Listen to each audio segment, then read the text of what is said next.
Hey, wrestling fans, this is Rocky Della Serra. You're listening to Wolfie D live and in color. You asked the questions, I got the answers. Hey, this is Jimmy Street, host of the Live and in Color with Wolfie D podcast. Hear the life and times of professional wrestler Wolfie D. From his time in the territories with PG-13 to his time in WWE, ECW, WCW, TNA, and more. Nothing is off limits and nothing will be held back. Thanks again for tuning in. Here he is, Wolfie D. Welcome once again to Live and in Color with Wolfie D and my man Jimmy across the street. And it is ho-ho time, and I don't mean the ho train. I mean, it is Santa time. Almost, Jimmy. Have you been a good boy this year? I don't know. I like to think I have, but like, it's funny. It's like, I saw Santa in Somerset the other day on a Harley. Nice. Yeah, dude was dressed up in full gear, man. And I think what he was doing, because I saw where he pulled out of his apartment complex, and there's a lot of people that are, disabled and things like that live there. And there was a lady on the back. So anyway, we get up to the red light, and I'm like, I'm going to jump out and take a picture. And she was like, oh, go ahead. So I jumped out, and I walked up, and I just went, hey, Santa. And he turned around, he's waving, and I took a picture of him. And then as I was running back to the car, because it was at a red light, and I heard the lady go, wow, like she was like, I don't know, just the reaction was not of someone that he knew, you know what I mean? Right. It just seemed like he was picking her up and giving her a ride somewhere, because then we saw him again later and he didn't have nobody on there, and it was just like, probably 30 minutes difference or something, if that. How long does it take you? No, I'm just he's picking up another Mrs. I don't know. Maybe Santa was. I don't know. But he, I think he was just doing good deeds, driving people or something, giving them rides. Right. I'm not really sure. But Santa was a nice, bright white Harley. It was cool. That's awesome. Wonder what is it Rudolph, you think? Is that what he calls it? Or I don't know. Oh, that's Blitzen. Cool. Yeah. Blitzen. Christmas this year has just seemed weird, man. It's just like it's been thrust upon us, and it's man, and it don't feel Christmassy to me. My daggum Christmas lights are jacked up. I don't know what's going on here. Every time I turn them on, they stay on for about 10 minutes, and then the breaker flips. So I ain't even had my lights on. The wind's been heavy up here lately, and it keeps knocking all my shit down, and I'm tired of picking it up, and I'm just like Grinching it, man. Yeah, Grinching it. Yeah. Well, we do hope all of you all out there are having a very Merry Christmas and safe and happy time with your family. Hope everybody's healthy, and hope you get all that you asked for, and you're just getting to spend time with family and stuff like that. You know, we were kind of trying to figure out what we wanted for these holiday podcasts, because, you know, we've done, like, last year we did top 10 gifts to give to a pro wrestler. And the gift that is being given to us actually is a long-time territory wrestler, specifically from Canada, but also spent time in Portland and Memphis in his first podcast ever. So, we're going to break his virginity. His podcast. I mean, you know, usually like a Hannibal's already had him, or, you know, like a somebody, you know, a Bradshaw, Briscoe, whatever, you know, but somebody's already had him. But no, not in this case, man. Rocky Della Serra. So he was Gino Della Serra in Memphis, but Rocky. Right. Yeah, he's worked with a lot of people that everybody will know, and I'm sure we'll talk about that. And I was looking at his match list online and stuff, so a lot of names I knew, and so that was all right. And then you were saying you hope everybody got what they asked for Christmas, and what we're not going to do this week is we're not going to ask Wolfie anything at the end of the show. You're going to want to stay tuned after the interview, because we're going to do a review of Saturday night's main event that was on what was that, 2 weeks ago, a week and a half, something like that. Wolfie, you're giving me a current affairs for Christmas? Oh. Well, we got to think of something different, man. I think both of us are getting a little stale on the Axe Wolfie. So, yeah. Stay tuned, y'all. And we're going to cover Saturday night's main event and, give our takes on what we thought and talk about what happened. And so that should be something different. So stay tuned after we talk to Rocky. And we're going to go ahead and get him on the line now. So we'll be right back after this commercial break. Okay, I have to tell you, I was just looking on eBay where I go for all kinds of things I love, and there it was. That hologram trading card. One of the rarest, the last one I needed for my set. Shiny like the designer handbag of my dreams. One of a kind. eBay had it, and now everyone's asking, ooh, where'd you get your windshield wipers? eBay has all the parts that fit my car. No more annoying, just beautiful. Whatever you love, find it on eBay. eBay, things people love. This episode is brought to you by AWS. Amazon Q Business is the generative AI assistant that can securely understand your business data, summarize results, and streamline tasks. Learn what Amazon Q Business can do for you at aws.com/learn more. Hey folks, to get your official Live and in Color with Wolfie D merchandise, go to prowrestlingtees.com/live Wolfie D. Check it out.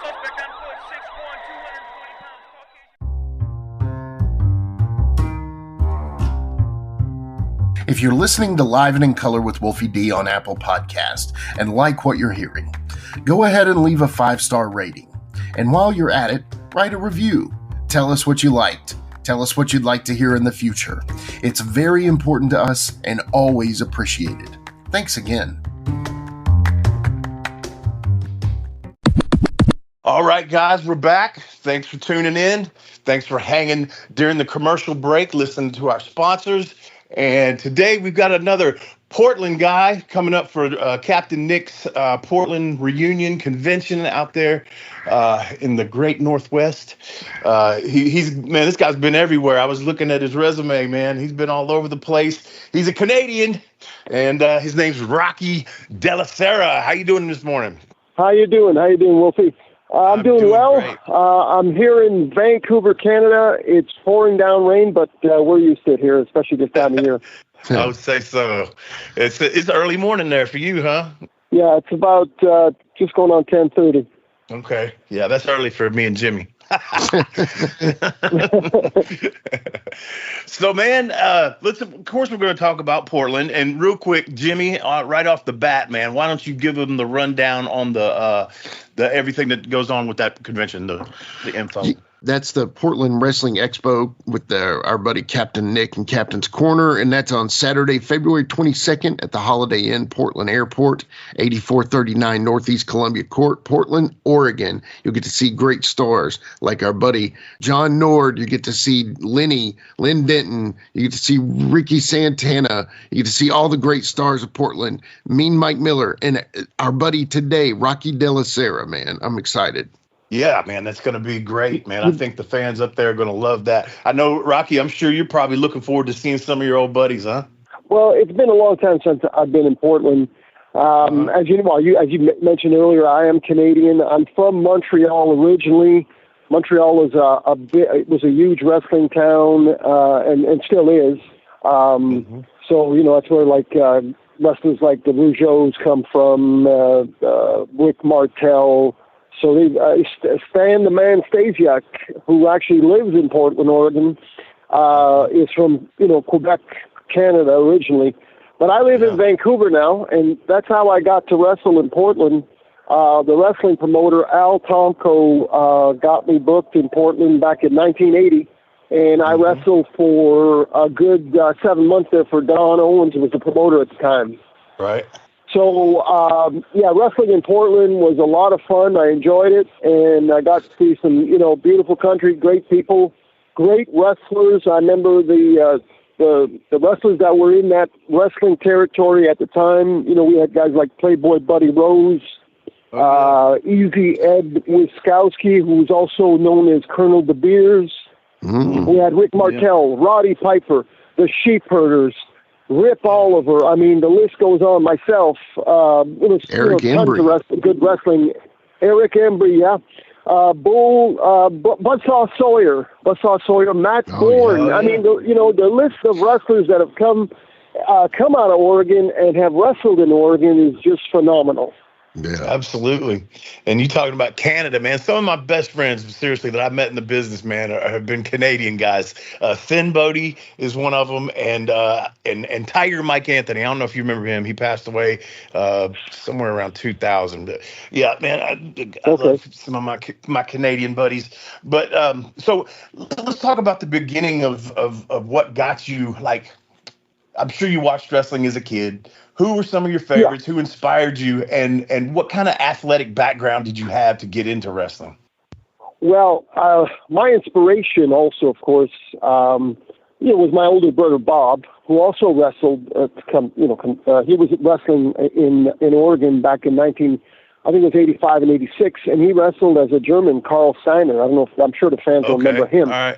But so he started in the wrestling business before me, and he went to a wrestling school in Montreal called the Grand Prix Wrestling School that was run by a phenomenal, great icon of wrestling, Edouard Carpentier, who was originally from France, and he had a lot to do with bringing in Andre the Giant into wrestling from France into North America.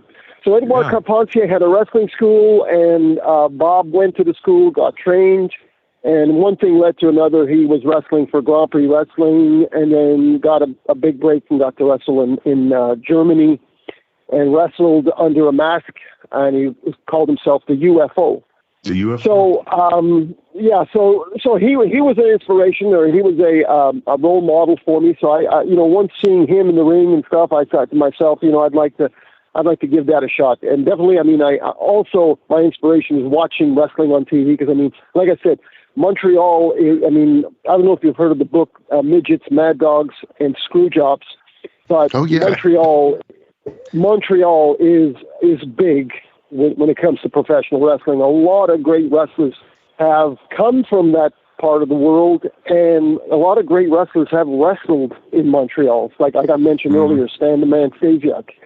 So anyway, you got the Rougeos, you got Martel. So anyway, I used to watch these wrestlers on television as a kid, and that inspired me. And, as far as a background, I did a little bit of Olympic wrestling when I was a kid. I played some football. I got into weightlifting, a lot of powerlifting. My best bench press was 380 pounds. So, pretty good. And the thing is about, not just anybody can be a pro wrestler. You got to be able to take a lot of punishment. Not just anybody can get in the ring and do the things that we do in that ring. A lot of people say, I remember back in the day, back in the 80s and 70s, people come up to me and say, well, is it fake? It's fake. It's fake. Well, yeah, you think it's fake? Well, you get in that ring yourself, buddy. You're going to find out. It is a show. But those falls are not fake.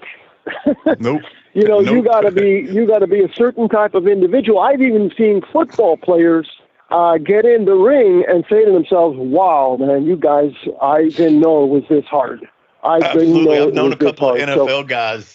I've known a couple of NFL guys and college players that have said that they've gotten in the ring, and they've said that to me, like, man, dude, I didn't realize, man, that y'all shit is hard. And exactly. People don't even know, and this is something I'm sure you've noticed, that, like, just say you're in the ring at intermission taking pictures with people. People don't even know how to get in the ring right. They get caught up in the ropes and start to step in all weird. This basic shit, running the ropes, is hard for people to catch on to, It's foreign territory. So, when I started, the first time I got into a ring, I'd say, whoa, it has a little bit of a spring here, and the ropes are pretty hard to run into, but it takes a while, and it takes a lot of training to get used to. That's for sure. Absolutely. Did your brother train you? No, not really. He introduced me to some Japanese wrestlers. He introduced me to the business and opened some doors for me, definitely. But I got trained by Mr. Hito, who was a Japanese wrestler. and Mr. Sakurada. They trained me a lot and I got, Bob got me into Germany, booked in Germany, and I got to train with Mr. Sakurada and Mr. Hito. I mean, Bob showed me a few things here and there, and then there was another good wrestler that actually worked in Portland, Oregon, and is a good friend of mine, and is also from Montreal, is Joe Lightfoot. He wrestled as an indigenous wrestler in Oregon under the name Joe Lightfoot, and he taught me quite a bit. So I guess I kind of learned from a few different wrestlers. And, you know, the business, I mean, a lot of times, a lot of the old-timers used to tell me, you know, kid, you want to learn? Well, you know, sit down and watch. And by watching, you learn. So you got to learn your basics, but a lot of times you just got to sit down there and watch the matches, and that's how you learn. I mean, the greatest wrestler of all time, as far as I'm concerned, is Ric Flair. Okay. And I saw him at a few different wrestling shows, like when I wrestled in Puerto Rico and other territories. And this guy is the greatest wrestler ever, and he would sometimes watch all the matches on the card. I mean, he was a student of the game. So a good way to learn also is you learn your basics and then you watch the matches. Yeah. Yeah. And I got to say, man, I agree with that. But then I'm going to throw this in there, because this is something I've talked with Jimmy about and talked on the show before. For me, once I got in the business, so I watched so much wrestling before I got in, okay? At 15, 16 years old is when I broke in. But I'd watched so much wrestling. I would, on the show, I'd go watch. I was a Memphis guy predominantly. I watched Lawler every night trying to learn from him, and then I ended up working with him a whole bunch. But when I got in the business, I wanted every match that I was on. If it wasn't on TV, I wanted it taped, because I wanted to watch me, and I wanted to judge me as that kid watching me, so I could go, okay, that looked like shit. I'm not ever doing that again. Or, hey, I'm pretty good at that. Keep doing it. You know what I'm saying? It helped me to watch me. Oh, definitely. Definitely, yeah. Watch your matches, of course. Yeah, you watch some of your matches, and we're our worst, critiques. Like we'll be critical about our ability in there. And I'd watch some of my matches and say, "Oh my God, Rocky, don't do that again." Or there's some moves that come naturally for some guys, and there's some that don't. Right. And so you kind of focus on the moves that you do well, and then of course. Eventually, though, the more you're in that ring, those moves that you couldn't do earlier, well, you start doing them just like anything else, right? It's like golf, I mean, sometimes, when I started golfing, I couldn't hit a ball out of the sand trap, but, you're going to get in the sand trap once in a while, so you got to hit the ball out of there. You got to, yeah. And then as you age, you start coming across I can't do that no fucking more, or I'm not thinking that bump no more, or you start adding stuff that's different. I never tried to wrestle, too old, because, I mean, I figured, I don't want to make a fool of myself. So I don't think I ever wrestled any older than I was maybe 40 or so. And then, but I've seen some other guys, get in that ring in their 50s, and, surprisingly, they could still pull it off. Well, I just turned 51. Yeah, definitely. I just turned 51 last week, and you're a youngster. You're a youngster. Yeah, my last match was ironically at Ric Flair's last match in the Bunkhouse Battle Royal. That was my last one. I didn't take one bump, nothing. I've had my hip replaced. I'm fixing to have shoulder surgery. I've had knee surgery, elbow surgery. I was rough on myself. Either that or I'm just a pussy. I don't know which one. But Jimmy, I'm going to give you a tag. No, it's normal. It's normal. Jimmy, I'm going to give you a tag. Come on in. Coming in. What were you about to say, Rocky? Finish your thought, brother. Well, I wasn't about to say. I was just listening in. But yeah, for sure. I mean, getting back to watching and stuff. But I just wanted to mention that when you were talking about Jerry Lawler. I got to work there for a few months in down south in Memphis, and I really enjoyed it quite a bit. And I got to meet Jerry Lawler and Jerry Jarrett, and I mean, wrestling down south, there was a lot of great wrestlers that have come out of that part of the world. Also, I just wanted to mention that too. You talk about Oregon, you talk about Memphis, those kind of territories, Montreal. Calgary in Canada, also where the Hart family comes from. these are kind of like the hotbeds of wrestling. So I just wanted to mention that. Yeah. Oh yeah, definitely. I mean, we've recently realized that basically Portland and Memphis were both of two of the most overall, as far as the future of the business at the time that they were existing. They were both very important promotions for that future. So I guess, I know we'll talk about Portland near to the end at least too. So I kind of want to progress it a little further here. I'm noticing a lot of similarities in the people that you worked in Portland and in Memphis. Now, was that just the normal thing? You would see guys around, okay, I'll see you in Memphis in a couple of years, that kind of stuff. But I mean, I notice a lot of the guys, even if they weren't in Memphis at that time, a lot of those names ended up like Jesse Barr, Eric Embry. Talk about some of the Southern guys when you were working them up north for Don Owens. So, well, I guess I'm thinking that Buzzsaw was from down south. Yep, you're right. Yep. I think I got to meet Jay Youngblood. I met him, I wrestled him in Oregon also, and met him when I was down in Memphis. He seemed to be a pretty big name there down south. Off the top of my head, I don't forget, guys, I am 66 years old. And dementia's kicking in slowly here. No, I'm just kidding. I haven't got dementia yet.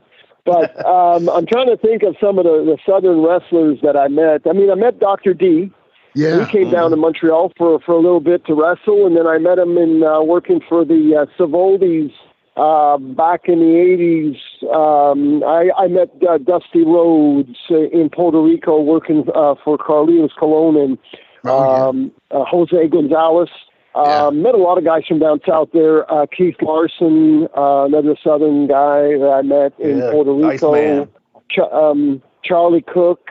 Oh, Tommy and Eddie Gilbert in Puerto Rico, met them. Actually, they were going to team me up. When I came into Puerto Rico back in 1982, they were scheduled to be a tag team partner with Eddie Gilbert, and then all of a sudden, I guess the WWF and Capital Sports Promotions, Carlitos Colon, were kind of affiliated at that time. It was still the old man, Vince Sr., running it. And there was some sort of convention going on in Puerto Rico or some kind of big meeting going on. And I'd heard right after that they told me that they were going to put me in a team with Eddie, Eddie got booked and went to work for Vince Sr. In the WWF. They scrapped that idea, and then they put me in a team with, and I guess you guys would know him, because he's another guy from Montreal that went everywhere in the business. Frenchie Martin, also known as Pierre Martel, kind of was like a working brother for Rick the Martel family, the Vigneault family. Their real name is Rick Vigneault, but his wrestling name was Rick Martel, and he was very close with them because they all come from Quebec City. And so they teamed me with Frenchie, and he's definitely somebody that I learned a lot from, and he taught me how to give a proper hot tag. Nice. Hot tag is really important in a tag team match because, of course, when the babyface comes in to make the big comeback, you get a bigger pop when you give them the right hot tag. Right. So it's all timing, and these are things that are very important that get unnoticed. And it's an important part of wrestling, and it's an important part of tag team wrestling.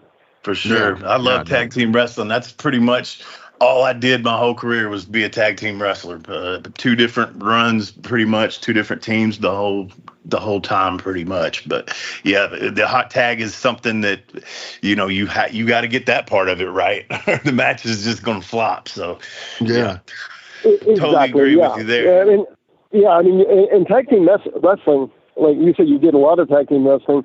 Yep. I mean, that tag team wrestling, you can get a lot of heat. A lot of heat.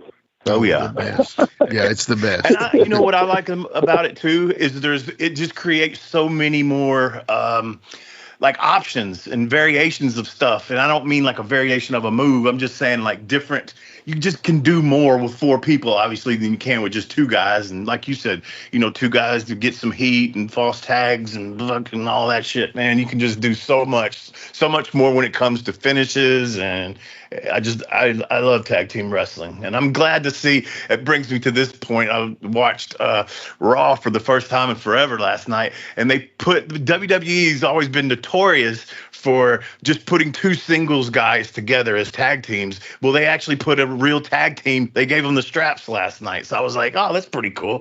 WWE's actually pushing a tag team instead of 2 single wrestlers together, It's a miracle. Awesome. Right on.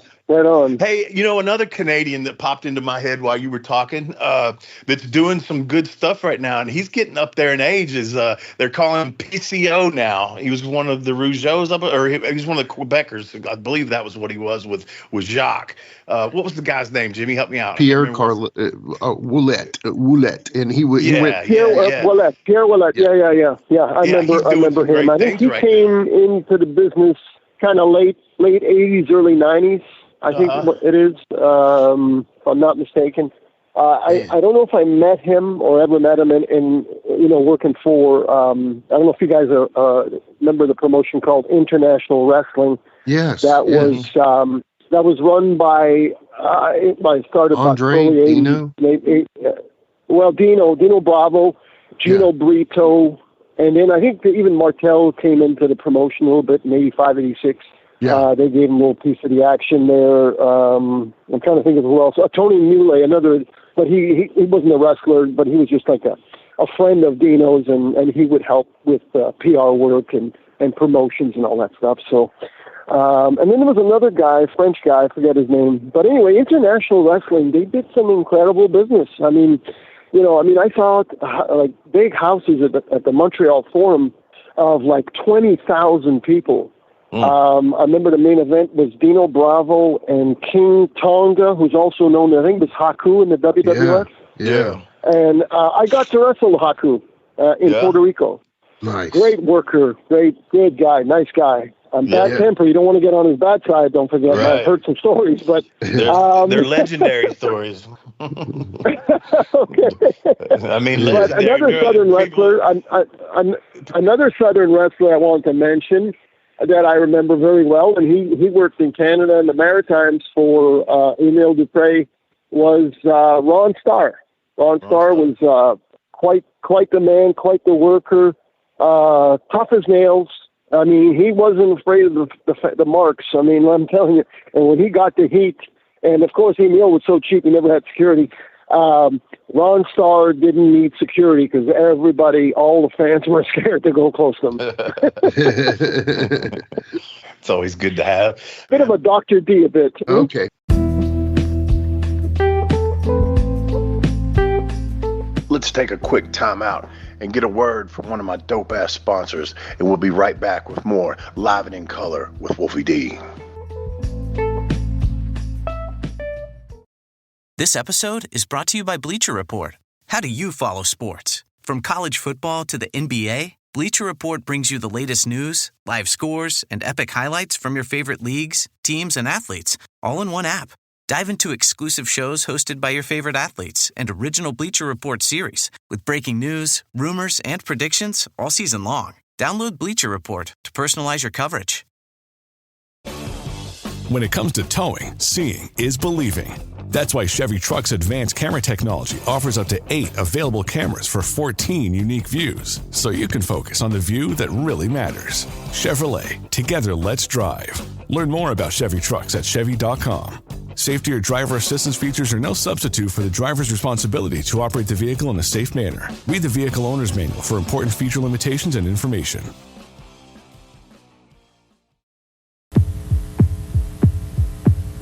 The Portland Wrestling Expo will take place on Saturday, February 22nd at the Holiday Inn Portland Airport. The PWE will be a celebration of the unique past and present of the Pacific Northwest area. It's presented by Captain's Corner. Announced guests include The Grappler, Mean Mike Miller, Top Gun, Ricky Santana, Moondog Moretti, John Nord, and C.W. Bergstrom. There will even be a Portland Wrestling History Q&A. In addition, there'll be international guests such as Hall of Famers Eric Bischoff, Rikishi, crowd favorites like the Boogeyman and Lance Von Erich.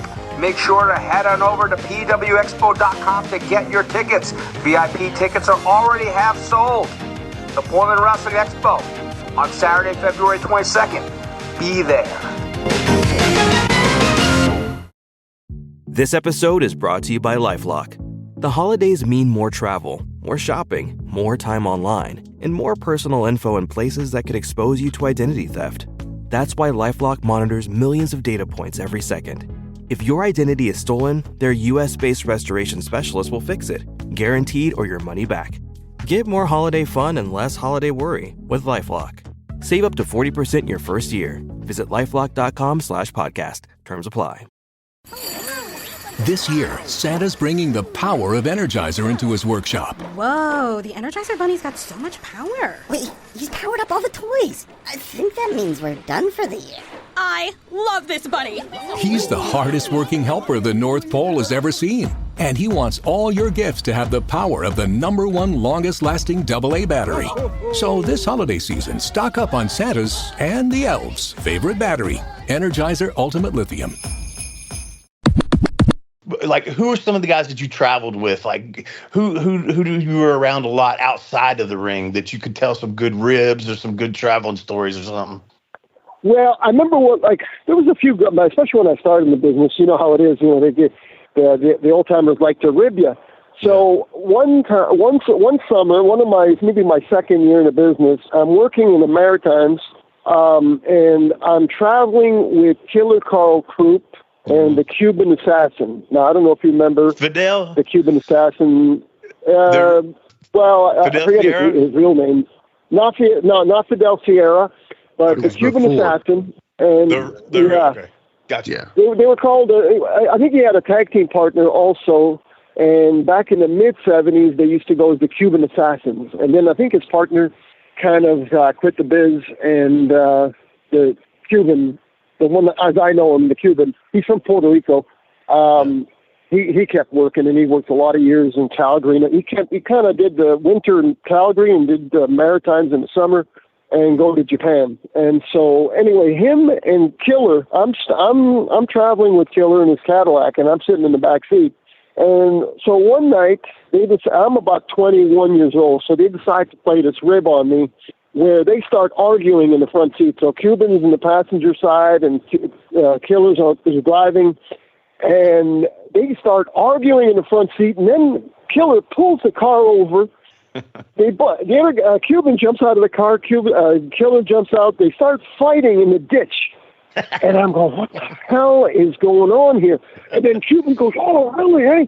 So he goes back into the passenger, grabs something that looked like a knife, but it was a screwdriver, and knifes Killer right in the neck. And I swear to God, I thought I saw blood coming out of Killer's neck. He takes a bump in the ditch. Now, you guys are going way overboard to rid me here and work with me on this shoot.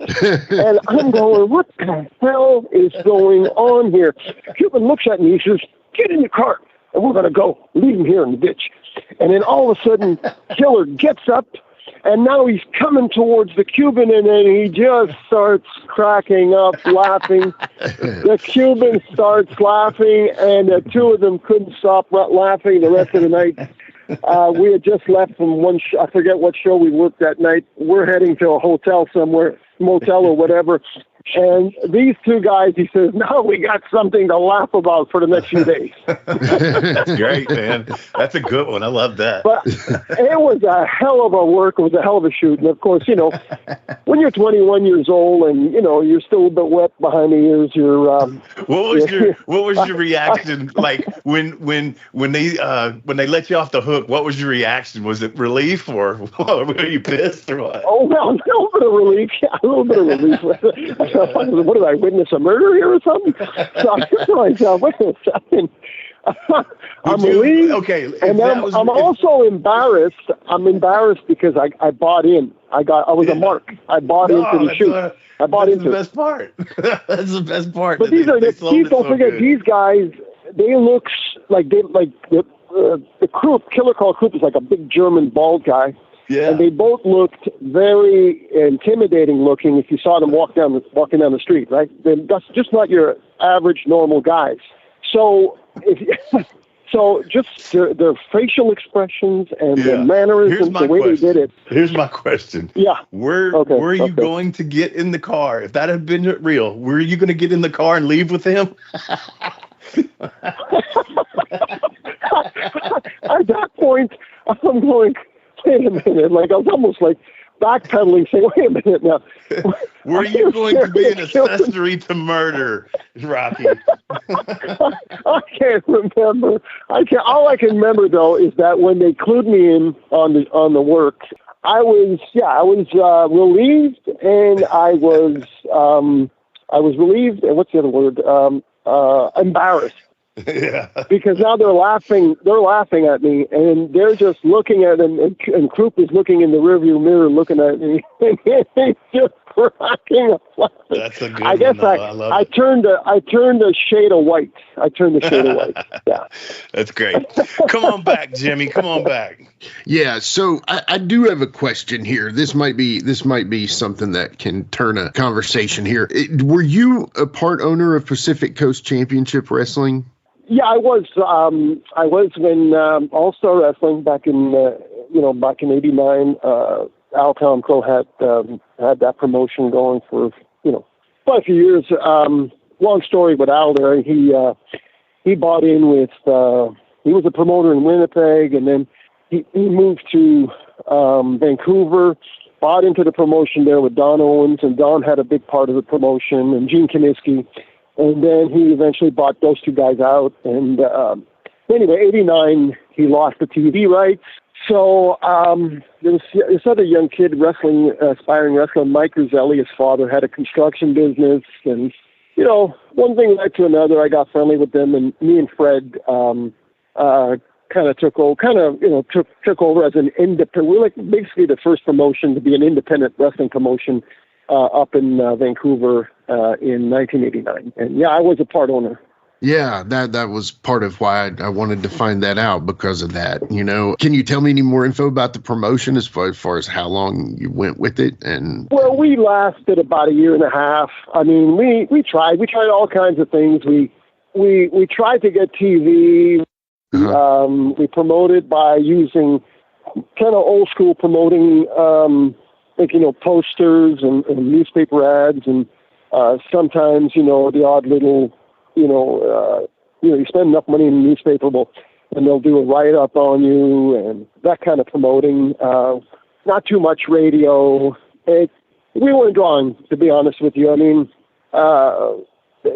we had a few guys that were living around the area that were part of the old All-Star Wrestling, so they had a little bit of TV exposure, but just not enough to make any money. We lost money.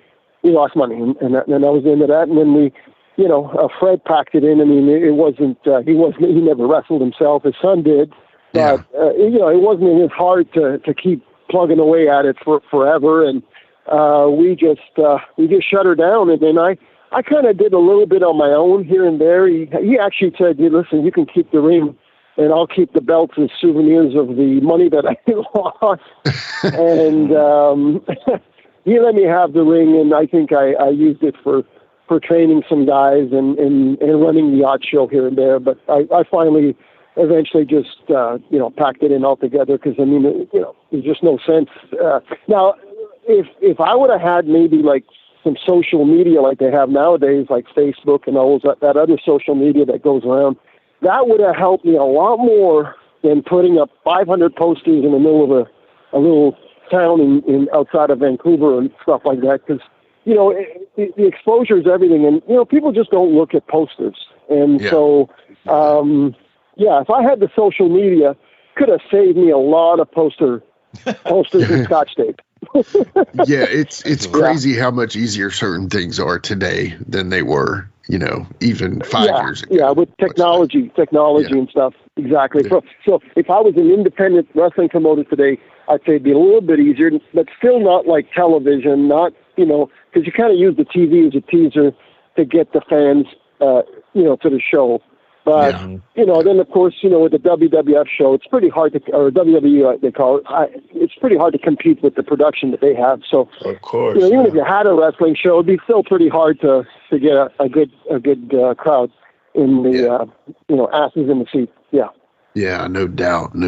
So now you're from the East Coast of Canada originally. So obviously this is going to be kind of I'm going to go dork on you here. So a couple of years ago on Netflix, I watched this show with, there's an actor named Kim Coates. He's from Canada, I believe. His biggest role was in Sons of Anarchy, but he had this show on, and it was about the kind of the dark side of Montreal, and especially I think it was something to do with the early part of maybe what Dino Bravo got into a little bit. And it didn't bring Dino in as a character or anything. You know what I'm saying? But I think there were ties to what he might have. Tell me, I'm fascinated by Dino because, I'm thinking of him as this just amazing villain Canadian strongman that I don't know, played a great part on TV for so long. And then he kind of goes south. Now, again, I'm not asking your expertise on how it all happened. We kind of know that. But talk about Dino a little bit. I'd like to hear a little more about Dino. Bravo. Yeah, I was with Grand Prix Wrestling. And he always tag teamed with Gino Brito. Gino Brito's father was Jack Britton. And Jack Britton, the father of Gino, not Dino now, Gino, it was the original guy that brought midget wrestling in back in the 50s. Wow. Okay. And so just to give you a little background on Gino, but Dino, from what I can remember, and him listening to my brother talking before I ever got into the business, is kind of involved, especially when wrestling started going a little bit south in Montreal, say after Grand Prix and the Rougeau promotion. There was two big promotions going on at the same time. That's how good wrestling was, say 1970. But then all of a sudden, 72, 73, wrestling just fell on its face. Yeah. And Dino was involved with, and I don't want to, I don't know all the details, but from what I've heard, is that he got involved with some of the wrong crowd. A little bit of, Italians in Montreal, but you have a big, their big background there with the mafioso. They had one of the strongest mafias in Canada, and then I think from what I heard, he had a fling with one of the top guys' wives, and Dino was very very famous for that. Getting involved with other people's wives. He took off and went to wrestle in the Carolinas. And left Montreal, thinking that somebody was going to do him in. So he left for many years. He went and worked. I think he worked, and he was such a great.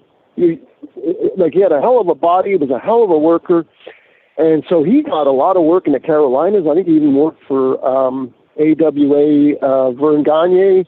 And he was away from Montreal for a good 4 or 5 years. He just stayed away because he knew that he thought somebody was going to do him in.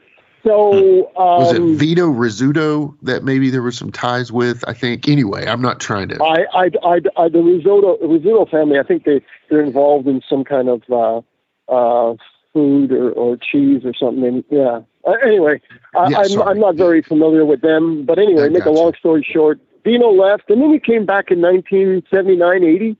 Yeah. Joined back up with Gino, and they started international wrestling. Everything had cooled off. Everything was okay, and so he stuck around, and he was okay for a while, and then once Vince got bigger, WWF got strong. They went cherry picking every territory, took all the top guys from every territory, including Dino Bravo, and then he went and worked for Vince for a while. Yeah. But just to make a long story short, I'm just trying to make just give you a summary of Dino. Is that he's always been involved in illegal, some illegal things, and he had a Mercedes before he got in the business, or before he went to work for Vince, or before he was ever a promoter. So he was one of those kind of guys. He knew how to get his hands on money, and so And then at the end, when he died, of course he got shot, and it's probably from, doing something that he shouldn't have done. And that's from what I heard. They came to his house when his wife and daughter weren't there, and they sat down with him, and just like you see the Joe Pesci, Robert De Niro movies, they just did him in. Yeah. Wow. Those are my favorite kind of movies.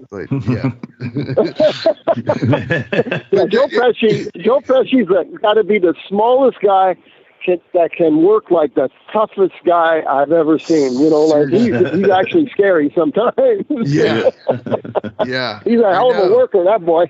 He really is. He would have been a great heel manager. Think about Joe Pesci, man. Nobody would have he'd have been a heel manager. Yeah. or he reminds me of the great Mad Dog Vachon. Yeah. Mad Dog Vachon. Small guy, but man, was he ever tough.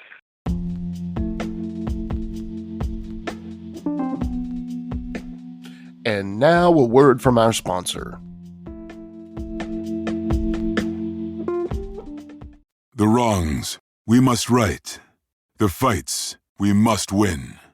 The future we must secure together for our nation. This is what's in front of us. This determines what's next for all of us. We are Marines. We were made for this. Rated E to T. You're listening to an ad for PC Game Pass. Want new games on day one like Indiana Jones and the Great Circle? How about living out your Sims life with EA Play?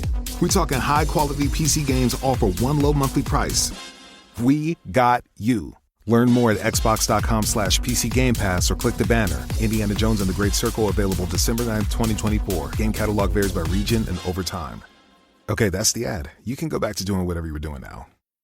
Are you a pro wrestling fan? Well, stop by Captain's Corner, where you can get autographed photos, cards, magazines, and figures from all of your favorite wrestling superstars of the past, present, and future. You'll also be able to participate in live signings in the weeks and months to come. Make sure to stop by Captain's Corner on Facebook and give us a holler. Remember, cheers to the working man. What about the LeDukes, like Joe LeDuc? Paul, I met Paul, and I never met Joe. I met Joe. I never met Paul. I think he had, by the time I got into business, Paul had just pretty much packed it in. Yeah. But Joe, I met him in Montreal, and he was, one day I'm in the hotel, and I'm looking out the motel, and I'm seeing Joe LeDuc, and it's the month of November, and it gets cold in Montreal that time of year, and we're up in northern Quebec. And he's got his shirt off, and he had this big hairy chest, big guy, big lumberjack looking guy. And he's drinking wine without his shirt on. I said, "Hey, Roger, come over. Hey, you want a glass of wine?" I said, "Okay, I'll take my shirt off too." Oh, what the hell am I doing taking my shirt off? It's too cold. But that's the one memory I got of Joe. I think I worked with him a couple times in the ring. Yeah. But just a really nice guy and a hell of a worker and how can I say, just a good heel. And then he could be a hell of a good baby face too. I mean, the people believed in him. They believed in him because he definitely looked the part. He looked the part. Yeah. Sure. Yeah. And that's what the business is all about, right? It's looking the part and work and knowing how to work the part, So, I mean, he wasn't a guy of a million moves, getting back to, you don't have to have a million moves, but he was over and he didn't have to do that much. Yeah. Now you're talking my territory now because Joe LeDuc is a legend in Memphis. I mean, the stuff he did with Jerry Lawler. If you recall, he took that axe and cut his arm open on live TV. He picked Lawler up over his head and launched him over the top rope all the way to the ring announcer table. And kind of hurt Lawler for a shoot. But man, hell of a heel, man. That people were scared to death of Joe LeDuc in Memphis, Tennessee. And it's amazing how many French Canadian wrestlers that came out of Quebec. I mean, and the list doesn't stop there. I mean, you got Rotten Ronnie Garvin from Quebec. Yeah. You got Pat Patterson, this guy was a hell of a worker, and he ended up being one of Vince Jr.'s right-hand men, he was like his top scout for wrestling talent. Yep. Yeah. Yeah. We had Ronnie on the show, and I remember talking to him about when we were kids, and Ronnie would be on Crockett TV, and he would be talking. He'd be like, me and Dusty Rhodes, we're going to get together, brother, and USA is #1. And I'm like, okay, cool. And then I found out he was from Canada, and I was like, wait a minute, Ronnie. He's not only from Canada, he's from Quebec. He's a Frenchman. Right, exactly. USA is #1. But he looked like a tough son of a gun, though. He looked another guy that looked like he could take care of himself. He could take care of himself, that's for sure. Oh, man. But I also wanted to mention, while I have the opportunity, please, and maybe you guys were going to get to this because Nicholas, the one who's promoting this expo in Portland, on February 22nd at the Holiday Inn. I just wanted to mention that I've written a book. Nice. It's a biography. The name of the book is Wrestling with a Rocky Life. Yeah. So I wanna take this opportunity to get this plug in. Please plug it away, brother. Okay. Wrestling with a Rocky Life, and one of the reasons that I am going to the expo in Portland on the 22nd is to promote my book, and I started it just around COVID time back in May of 2020. I started talking with this journalist guy on Facebook. He's got a degree in journalism. He's a wrestling historian. His name is Zachary Carey, and we started talking on Facebook. We had a couple of phone calls together. Next thing you know, push comes to shove, we'd start talking even further. He said, why don't we just write a book?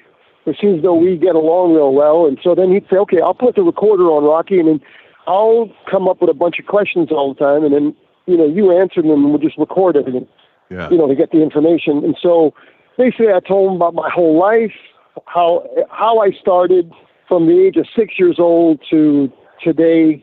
And, one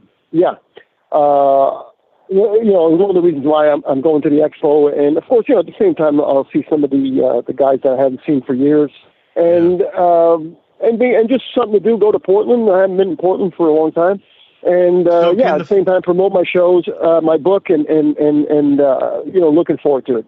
Awesome. If someone does not live in the Portland area and wants to get your book, how can they do so? Well, they'll be able to get it online. Of course, there's a lot of opportunities to get it online, I'll be on social media. It'll be easy to get in touch with me. I'll be able to send them a book, whatever. But is it out? Is it out now? Are they able to get it now? It's not out. It's not out yet. It's going to be ready pretty soon here. Any week now, and once it is, then I'm booked to go on a couple of local independent shows as a special referee in Abbotsford, BC, on February 8th, Cloverdale in BC, Cloverdale Fairgrounds on March 8th, and then I'm going to the expo at the Holiday Inn on February 22nd. And I understand there's an independent show in and around that time there too. Very cool. I think it's the 21st or 23rd. In Oregon, so I'll probably try and hit that and promote it there a little bit, and see where it goes. And it'd be my version of my life and my time in professional wrestling, and everything. I'm not. I just want people to know ahead of time. I'm not a bitter ex-wrestler. Didn't make it in the big times with Vince McMahon. I have 100% respect for the wrestling business. It's not an easy business, but it learned me a lot. I learned a lot of things from wrestling in my new life once I finally got out of it, and a lot of valuable lessons. And it made me. Before I got into business, I wasn't fully confident in myself, and wrestling was definitely a wake-up call for me that, I think I needed. And I'm really happy that I got to experience it. And when you get into wrestling, you experience things that your average guy doesn't, go through, like, what happened with Killer Karl, Krupp, and the Cuban assassin. Yeah. But, the individual wrestlers that I met, you won't meet those kind of people. Or some of the countryside that I've seen, going to Puerto Rico and Germany and France and going all over Canada and some parts of the USA and going to Japan once. In any other business, I don't think I would have traveled that much. So, I got to be thankful for that and that, I got those opportunities and that I learned some valuable lessons. And I think I came out of wrestling a better man than I was going into it. So, yeah, I agree with you, man. The wrestling business does absolutely give you some life lessons that you would have gotten nowhere else. You meet some of the most eccentric, just wild, over-the-top people, smart people, dumb asses. I mean, there's all kinds of people in the wrestling business you will learn from, either a good lesson or a bad lesson, or things not to do, things to do, that you ain't going to get nowhere else. And, to get paid to go around the country into other countries and things like that is the wrestling business is awesome, man. And definitely we had a lot of fun. We had a lot of fun. We had a lot of laughs. A lot of the guys were very funny. The dressing room was never boring. And coming out of the wrestling business and getting into the normal world, I should say, not the real world, but the normal world, is that I got into sales, and if it wasn't for wrestling, I don't think if you can sell a wrestling hold, then you can sell, other things too. Yeah. So it taught me to be a salesman, because I wasn't really good at anything else. I mean, I'm not a construction worker, and I can't do a lot of things. So my big mouth made me a living. Yeah.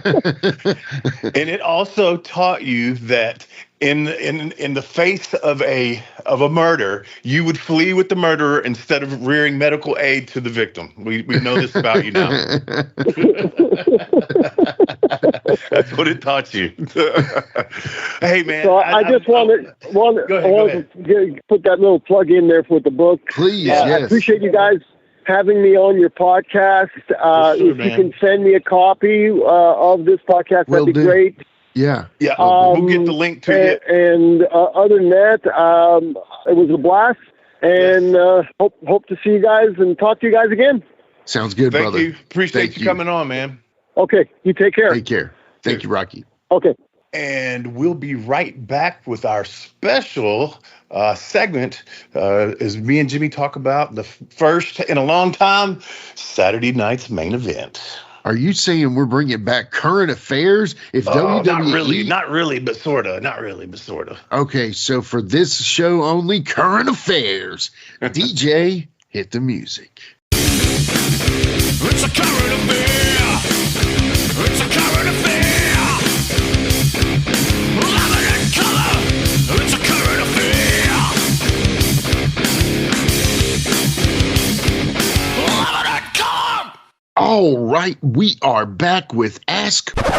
Hold on. No, wait. That's not it. Hold on. It's Current Affairs with Wolfie D and Jimmy. And Jimmy across the screen. And today we are covering Saturday night's main event. So take us over, Wolfie. Take it over. Well, I don't watch everything, but a lot of times I watch the pay-per-views WWE has, and this to me was kind of like a pay-per-view event. And they're not pay-per-views anymore. I keep saying that, and they're I know. What is it? PLE? Play. They're plays. Yeah, the play. The play. No, it's PLE. Premium Live Event. Yeah. So this PLE to me, Saturday night's main event, is a throwback from the 80s. We all remember, man, some great stuff on there from my childhood. I know that. Yeah. The set was cool, the throwback set, and seeing Jesse the Body was cool. I always liked him, man. I know. Me too, dude. Yeah. Yeah. And I mean, he looked good coming out there. I think, people online, of course, always are trolling and shit. And, he only commentated one match and blah, blah, blah. Man, the dude is old now, and that does take some effort. And, one match is all you needed from him, man. Come on. I know. I know. It's kind of like these people with the Ric Flair last match. If you tuned in to see Ric Flair's best match, I've said it 100 times, you are fucking stupid. So if you tuned in to see Jesse be the Jesse of the 80s and do every match and be full of piss and vinegar, you're fucking stupid too, man. I mean, he did his job and he did it well, I thought. Yeah.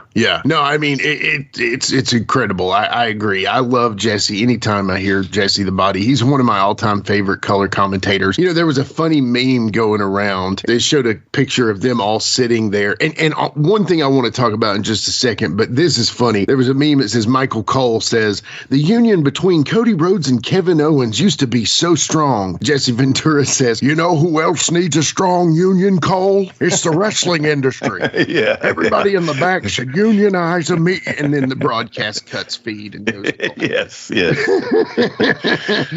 throwing that in. I know, dude. I had to, but yeah, no. No, I mean, he got his shots in. I know. I love it. I know. But so, like, you could tell that he was a little bit of a fish out of water. He was from a different time. You know, he was trying to kind of put his old style with a newer, faster paced style that they do now. Right. It's much more slicker now, but God, it made me pine for the older days, bro. Seriously. Yeah. And I felt like, I don't know if you noticed, but like at the beginning, he kept turning his back to the camera and talking to the crowd. And I just felt like they were cringing. I feel like the back in the back and the guy standing next to him were cringing. I really did. That dude's butthole standing beside him, you couldn't have squeezed a thread through, bro. That guy was like on edge waiting for Jesse. I tell you, we need to bust up this embargo in Washington, D.C., you know, or something like that, you know. But anyway, I love to see Jesse, man, anytime. So So the first match, Sami Zayn and Drew McIntyre, I thought was a good match. I really liked the finish of just the roll out, the roll back in, boom, done. I really liked that. I really did. It was unexpected. Sudden. I like that. And I really didn't think that was the finish, you know. And that's, that's good, you know.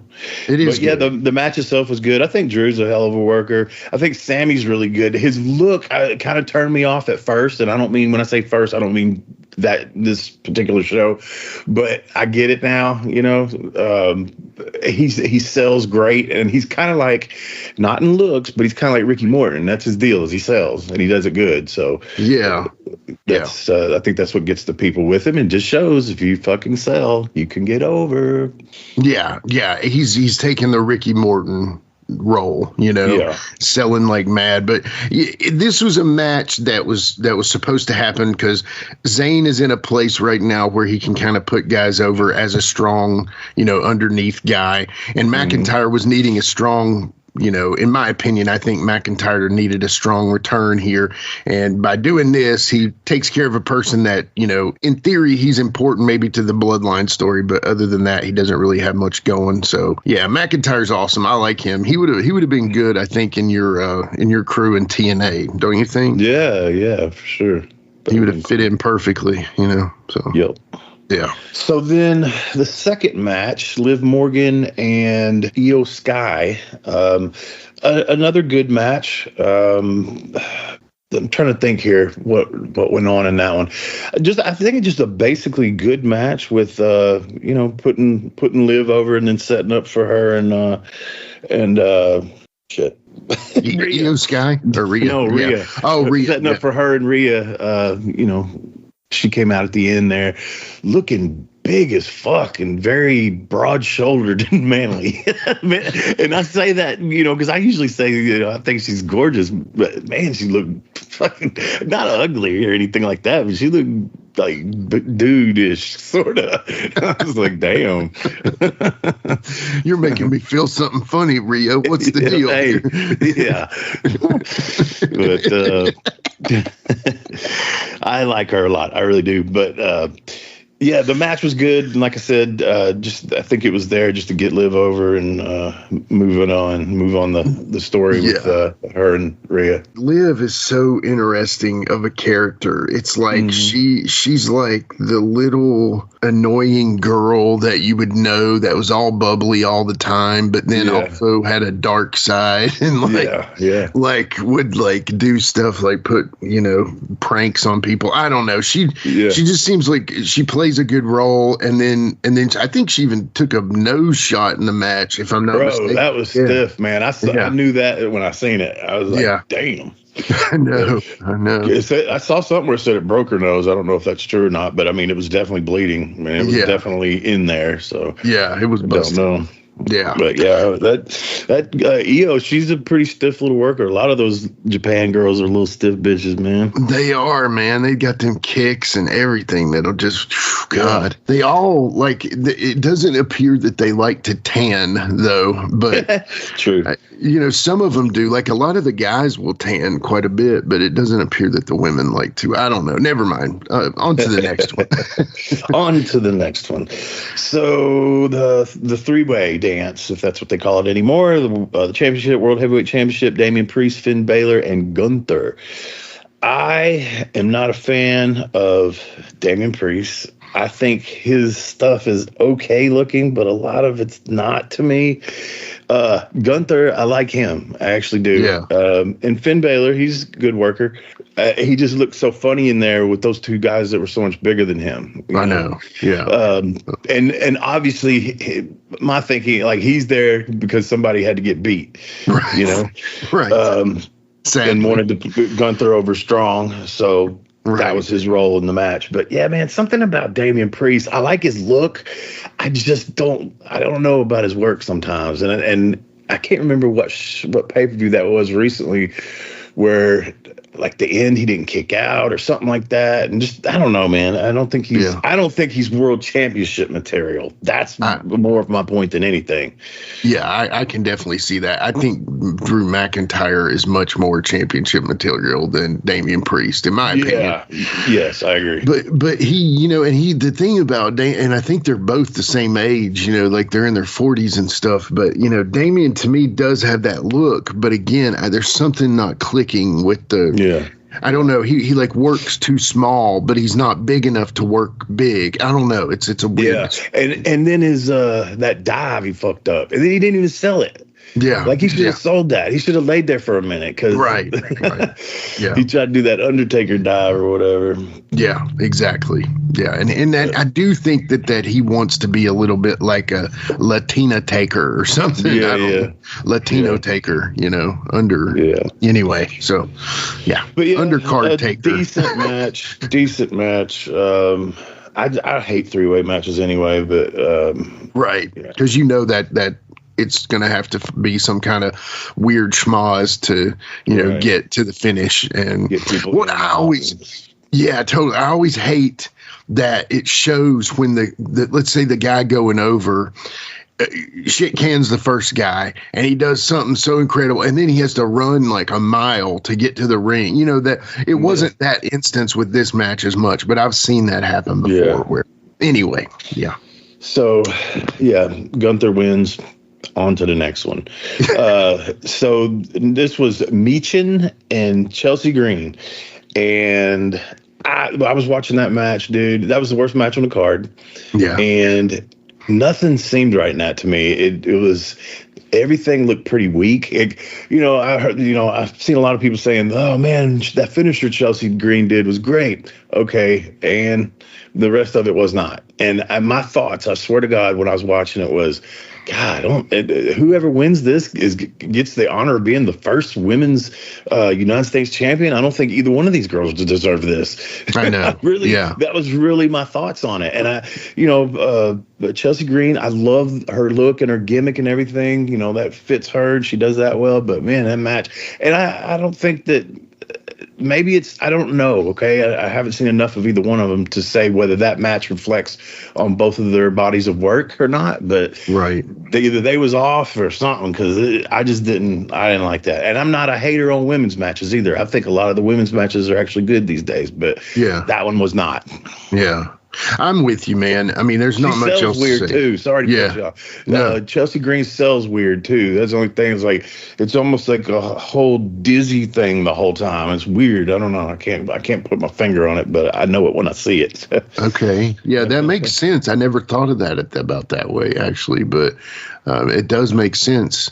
It's like it's almost like a selling on the fly. I don't know, man. That's a great way to look at it. I don't even know how to. Kind of dizzy and disoriented instead of ow or grabbing the part or something. I don't know. Right. I'd have to watch more of her, but that's how it came across to me, and I just didn't care for that match. And she's Mrs. Matt Cardona, and she's probably I don't know. I really enjoyed. She had a character she played in TNA for a little bit. It was like a scorned lover, like a bride that got left at the altar.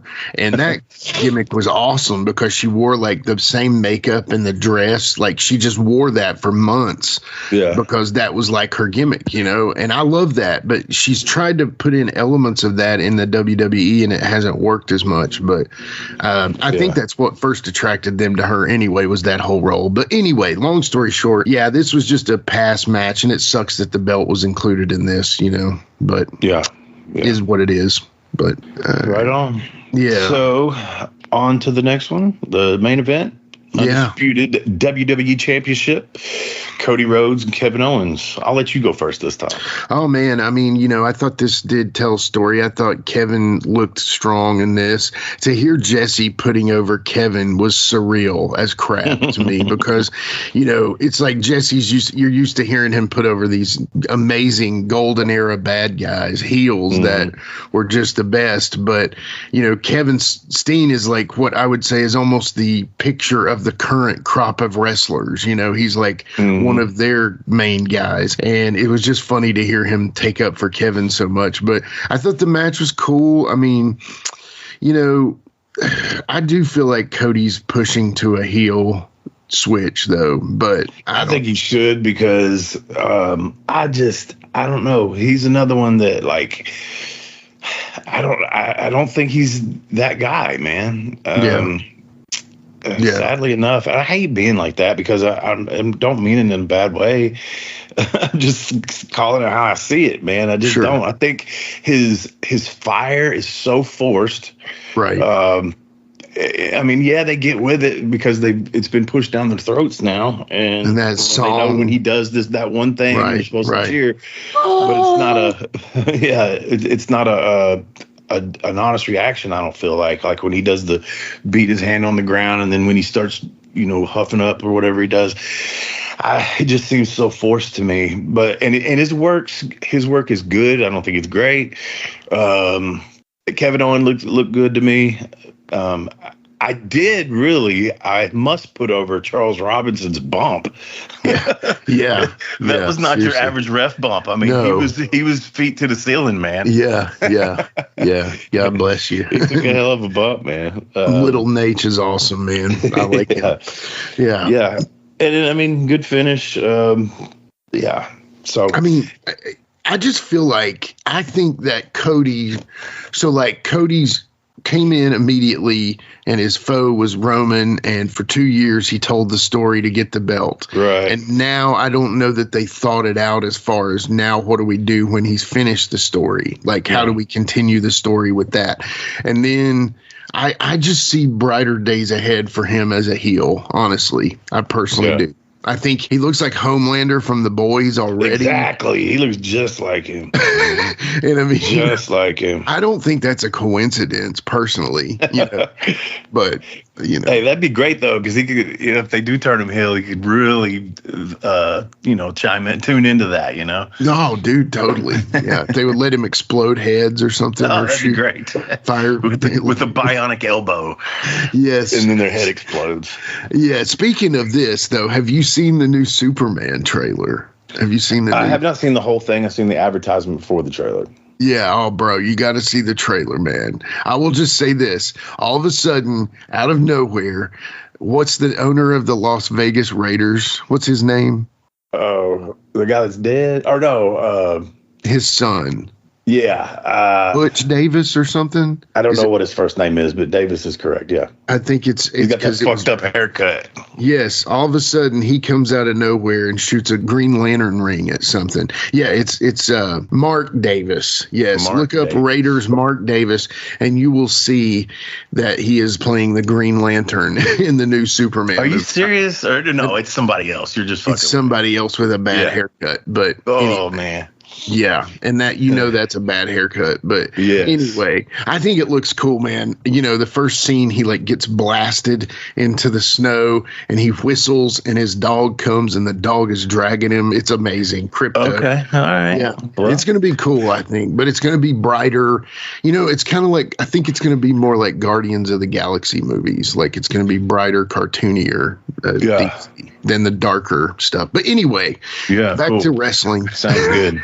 Yeah. No, we'll talk about Superman some more. All right, let's do it. No, I'll definitely go check that out. Yeah. And I'm sure but I mean, what would you give Saturday night's main event return if you were to give it a letter grade? A letter grade? Yeah. B. Give it a B. I mean, the production and all that kind of stuff, great. But like match wise, just pretty good. Not nothing crazy good. Yeah. So, I think. And then I guess something we didn't talk about was I think they did something off air where Kevin Owens destroyed the belt, the Eagle belt. It was kind of like a big deal. Right. Yeah. Which something unfortunately, like if you could look, argument with Hunter. And all that. Yeah. If you looked at the belt, you could see that it was probably just off the gimmick table. But I don't know that it came from Dave Milliken specifically. But, the cool thing is Milliken owns the rights to that belt. So and that it was cool. I thought it was cool that they put Dave over commentary. Exactly. So that was even cooler. Yeah. I mean, that's a name you only used to hear behind the scenes, Right. Exactly. So, so good for him and glad to hear that and glad to see the belt. And I wish that they would use it. But again, it was a prop at that time, so. Yeah. But anyway, good show. I think I would probably give it, I would say just for nostalgia, B+. B+. Yeah. I mean, it entertained me. Nothing drastically happened that, changed my mind on anything. And I, other than the one match, I think it was pretty strong. So, right. Yeah. That was the only one that was kind of like, especially like I said, for what it was, the first ever women's U.S. championship. I just thought the match should have been better than that.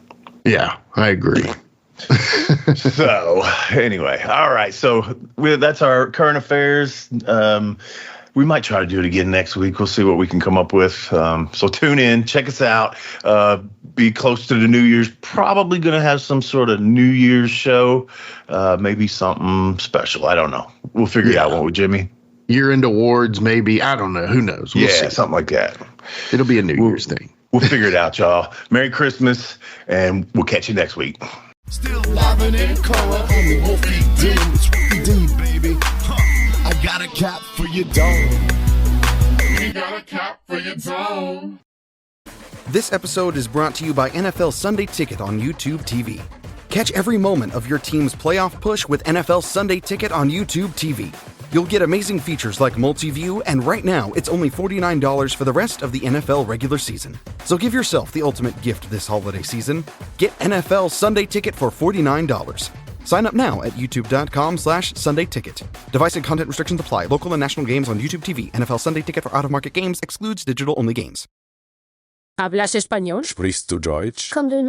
If you've heard that sound from Babbel before, I bet you do. Babbel is the science-backed language learning app that actually works. With quick 10-minute lessons handcrafted by over 200 language experts, Babbel gets you on your way to speaking a new language in just a few weeks. With over 16 million subscriptions sold and a 20-day money-back guarantee, just start speaking another language with Babbel. Right now, up to 55% off your Babbel subscription at babbel.com/Spotify podcast. Spelled BABBEL.com/Spotify podcast. Rules and restrictions may apply.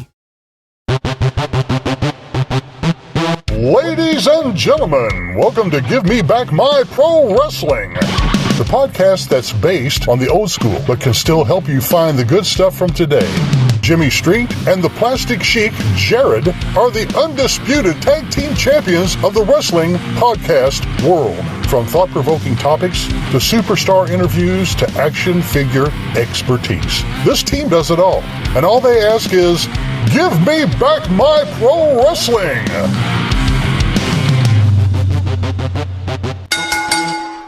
Every other Thursday, wherever you listen to podcasts. Hey everybody, Gene Jackson here, inviting you to check out the Retro Wrestling Review, where each week I'm joined by some great co-hosts who help me review classic episodes of USWA Championship Wrestling, and right now we are doing week-by-week reviews of 1993. But we don't just do reviews, sometimes we get a chance to interview some of the people who were there and lived it, plus do watch-alongs. It's a lot of fun, so check out new episodes that drop every Wednesday at WrestleCopia.com, and to find links to everything associated to the podcast, you can go to USWApodcast.com.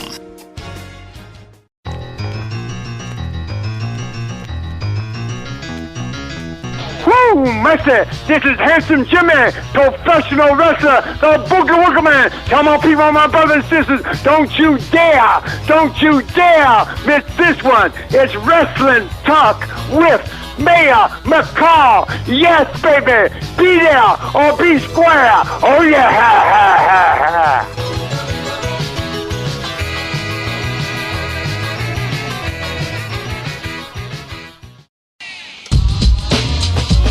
That's right, it's the Talk of Middle Tennessee, the channel you love to hate and the channel you hate to love. It's Brian Turner from Brian Turner's VHS Rehab.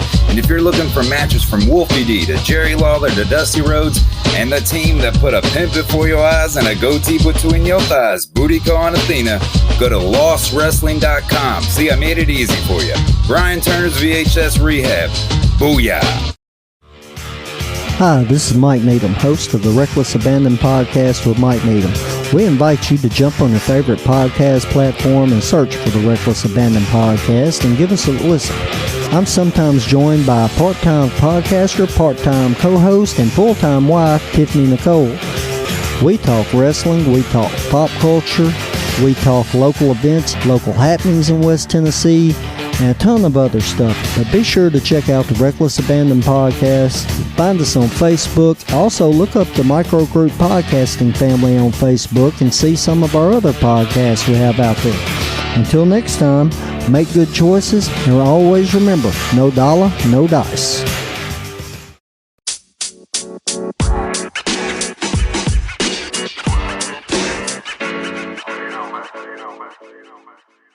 So that was another great episode. Hey, Wolfie, tell them where they can find you on social media. Jimmy, they can find me in the club, bottle full of bub. I'm just kidding. They can find me on Facebook. My personal page is Warren Wolf, WLFE. I'm on Instagram at Warren Wolf 13. You can always find us on Facebook, Twitter, Instagram, and YouTube at Live Wolfie D. Here's the thing. Wolfie always has offers for his autographed photos. He has a selection of some awesome photos from throughout his career that he will autograph and personalize any way that you want him to. Just contact him either directly at his personal Facebook page or through any one of our other pages, and we'll make sure you get in contact directly with Wolfie. Get those photos, right, Wolfie? Yeah, I've got some good stuff on there, to help with the podcast. Folks, if you can't get out to a show to meet Wolfie D, there's nothing like that, especially for the fans of PG-13 and Wolfie D. And before we go, you can always find me, your host, Jimmy Street, at James Rock Street on Twitter, Instagram, and YouTube. And hey, Jimmy, before we go real quick, I just want to add in there, from the bottom of my heart, I really appreciate, first of all, the work you've done for this podcast. You have worked your butt off. Secondly, the people that are liking the page. Beyond that, even more, is the people that are listening, and we really appreciate that. Yeah, and remember, guys, the podcast drops a new episode every Monday at noon, and our past episodes are streaming now on demand on all major podcast formats. Thanks again. I got a cat for your dome. He got a cat for your dome. I got a cat for your dome. He got a cat for your dome. He got a cat for your dome. And here we go. The original white boy that came out sagging, not bragging, don't be hating, cause I'm spitting the truth. Still livin' in color. Don't rush your mother, utilize a hubcap, unlike any other.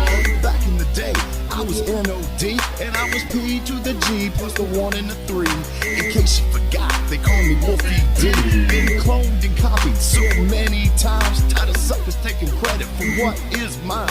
You know who you are without me name dropping. Wrestling's first white boy coming out hip hopping. Been doing it like this since '92. Laid low for a while and you thought I was through. Listen real close to these rhymes that I've injected. This shit's so sick it makes your ears get infected. Mad skills, no faking, there is no one great. Cause I'm bringing more folks from Obi-Wan or Vader. Now here's play games, so you better beware. You don't like me, so what?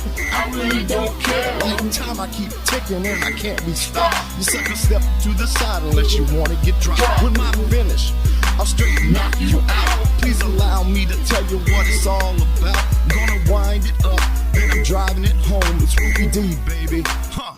I got a cap for your dome. I got a cap for your dome. We got a cap for your dome. We got a cap for your dome. This has been a James Rock Street production.